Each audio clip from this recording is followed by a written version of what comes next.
young Russian girl, about 22 years old, was found on the side of the road in Miami. She was victimized. She was savagely beaten and raped and sodomized and left on the side of the road. The police came to investigate it. They determined that the victim originally came from a hotel 8 miles away from the crime scene. Well, the Miami police tried to figure out how she ended up in this field 8 miles away after having checked into the hotel very early in the morning and having no memory of how she left. There was no record of how she left. None of the video, none of the witnesses at the hotel, nothing told a story that made sense. And so it ended up, I think, just a cold case sitting on a desk at the Miami Police Department.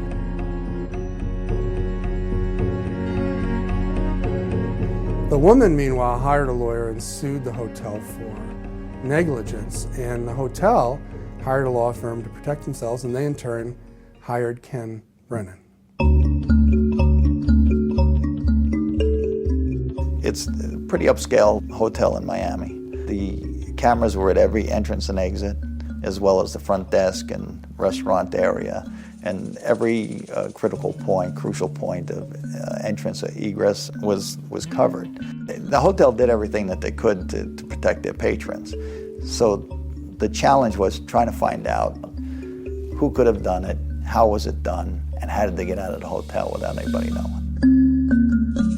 I think this case was so hard that only 1 in 1,000 detectives would have solved it. Ken began with virtually nothing. He had only videotaped from the hotel, which was notable for what it didn't show, which was it had no record of her leaving the hotel with anyone. So his first step was to eliminate the possibility she had left through a window or that there was some way that she had been taken out the backside of the hotel. He finally determined that there was simply no way that she could have left the hotel without entering and exiting through one of the doors and being caught on camera, and yet there was no picture of her on camera.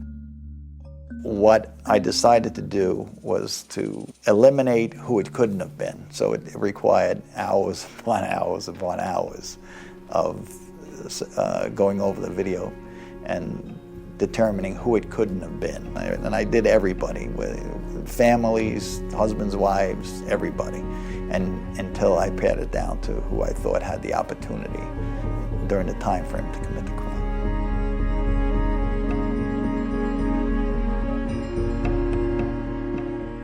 He had seen earlier in the video, as the woman checked back into the hotel very early in the morning, she gets on the elevator and a very large black man with glasses steps on the elevator with her.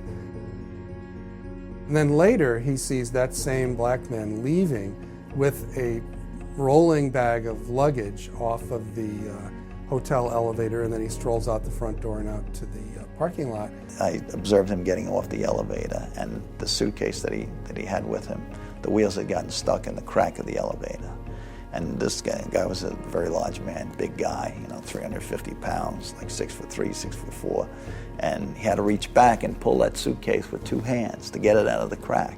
So as soon as I saw that, I realized that something was heavy in that suitcase, and that's when it dawned on me. I mean, it just a light bulb went off and said, "This is the guy, and she's in that suitcase."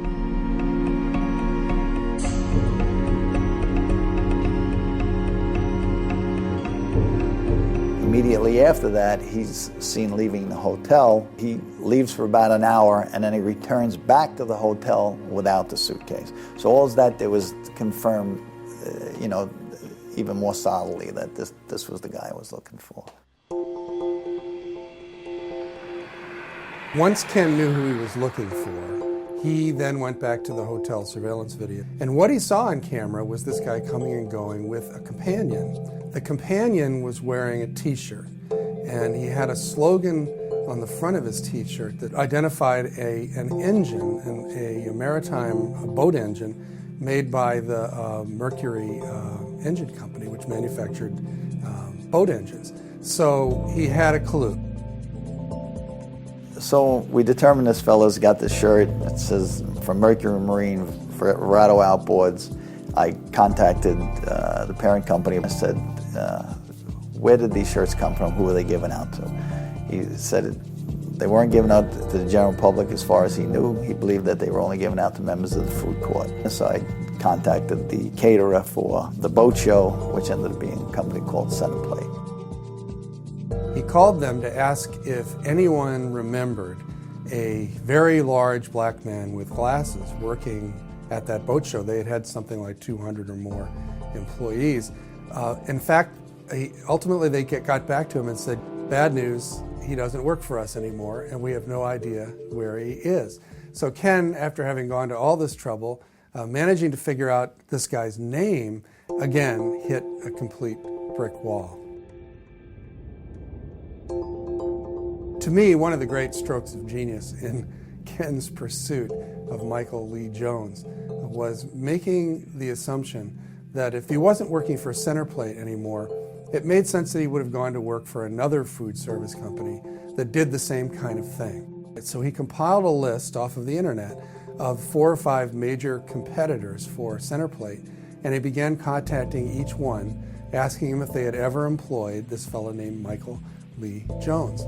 He finally found one up in Orlando who not only had employed Michael Lee Jones, but was currently employing him at a minor league baseball park in Frederick, Maryland. So I ended up getting on a plane and flying up to Frederick, Maryland to interview Michael Lee Jones. And he just said he had absolutely no knowledge about what I was talking about when I was there for. But the mere fact that he spoke to me for 3 days, I knew that he knew exactly what I was talking about. I knew that he was the one that committed the crime, and all we needed was to try to match his DNA. So we took a sample up from him, a mouth swab, a buccal swab from him, and had it analyzed. And lo and behold, 3 months later, it was a positive hit. He was definitely our guy.